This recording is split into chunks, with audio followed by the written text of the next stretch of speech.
Good morning and welcome to the Heart of Healing. I have officially made it a standard that I will try to paint color on my face before I make a video. Shout out to you, Bo. I'm really grateful for all the support that I've gotten from everyone with just meals, little things, everything. So thank you so much to everyone who's contributed this far. It's made so much of a difference, so I appreciate it. Really still thinking of that mind-body connection. And it's interesting how the connection is painful, but I guess it's because it calls for your presence. So I was thinking of how I'm really asking my body for a miracle, right? I'm putting these foreign objects in my leg and asking for a miracle. And that's one part, and that's both a physical part and a mental part, but in a way separate, right? So I was thinking, how do I bring this connection together? And I thought, well, that would be my accountability in the situation, which is my work, right? I can ask for the miracle, I can do the surgery, and then the connection is my work in between. Am I going to give my body the right nutrition? Am I going to not do bad habits that would affect my healing? Am I going to be kind to myself and figure out what the balance is of moving but allowing healing? And that's the connection of, I do have a part in the mind and the body. I am the connection. What I provide, my environment, is a part of that. So I'm trying to find my power in this situation, because thus far it's definitely been something that has put me in quite a position of feeling powerless, which I am not good at. I am a perfectionist at heart, so when I have people doing things, I can hold them to the same standard. And then really what it comes down to is I just don't trust anybody to do it the way I would do it, because it's just trauma, right? It's just so much trauma. So it's all been a great awareness of that. And then where is my power and where is the expectation? Where do I need to let go of this unrealistic expectation that I have?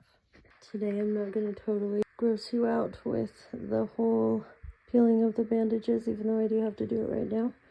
But I did want to say the bruising is really coming in nicely. And so, not here though, this hip. Tell you, it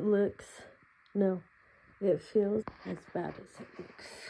So with that, I just thought I'm going to think of some ways to hold myself accountable to make sure I'm not falling into a pity party.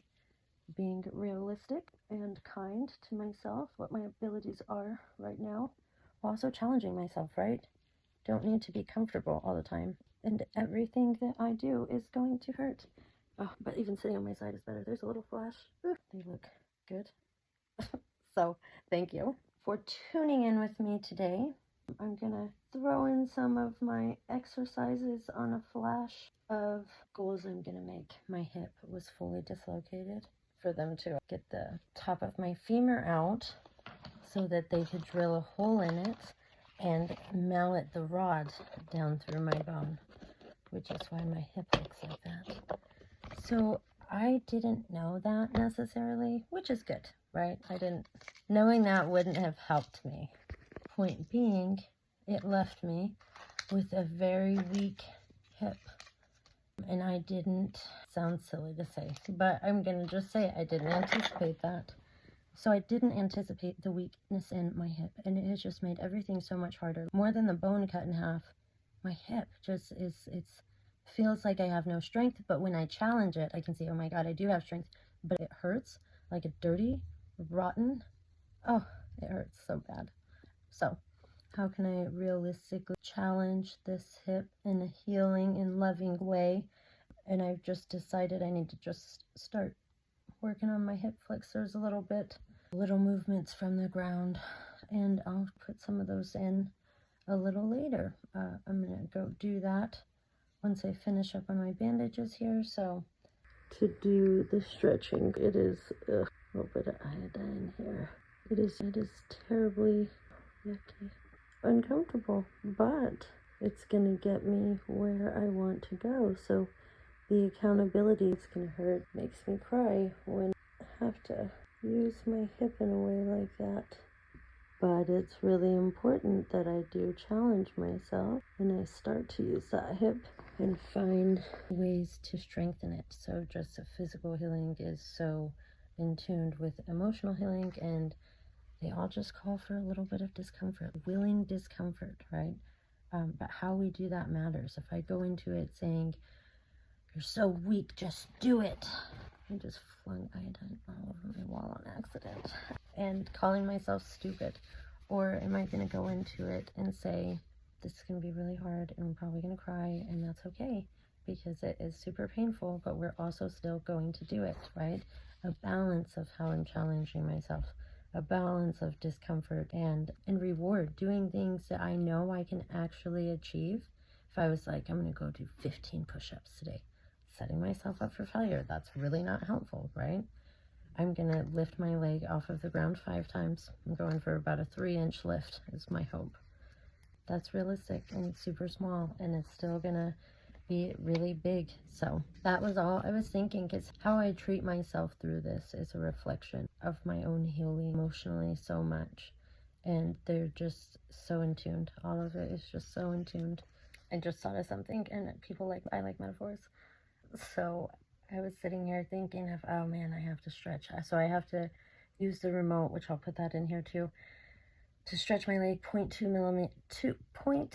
millimeter 4 times a day, which adds up to 0.8 millimeters. And I was thinking, man, the stretching has began and the challenging myself and accountability and body and mind, and it just made me laugh of what a good metaphor the surgery is of. It is so terribly uncomfortable to do the, I just thought of something, and people like metaphors, I like metaphors. So I was sitting here thinking of, oh man, I have to stretch. So I have to use the remote, which I'll put that in here too, to stretch my leg 0.2 millimeters 4 times a day, which adds up to 0.8 millimeters. And I was thinking, man, the stretching has began and the challenging myself and accountability and body and mind, and it just made me laugh of what a good metaphor the surgery is of. It is so terribly uncomfortable to do the machine. This needs to take time. Leave me alone. He's a bitch. No, that's not.